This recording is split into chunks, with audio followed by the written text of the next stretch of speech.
Okay, ganito pala gawin mga kamadino, yung parang suns lang siya, tapos lalagyan niya yan ng bilog-bilog sa gitna. Yan, yung ginagawa niya. Ang galing, artist talaga to, marunong talaga siya. And then after that, lalagyan niya ng dot, bawat gitna ng circle, tapos ayan, gumagalaw na siya. And then next, may gagawin na naman siya na pabilog, parang tatlo, ganun. Tapos alagyan na naman niya ng dot, yan, sa bawat gitna.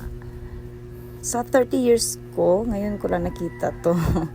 And then ayan, gumugulong na siya. No, gumagalaw-galaw pa. And then next niyan, meron na naman siyang gagawin. Naglalagay na naman siya ng mga tuldok sa bawat gilid. Yung iniikot-ikot niya parang nakakalula. Ayan. Parang nagtatapon ng mga dots sa bawat gilid niya. Tapos ito may gagawin na naman siya. Naglalagay naman siya ng blue dots. Kanina red yun. Tapos ngayon blue. Ayan. Nilalagyan niya. Yan, mas lalo nakakalulan. Okay, ganun lang pala yun. Ang galing, diba? Pero kailangan mataga may mga materials ka talaga na naka-circle na pwede mong paikutin siya.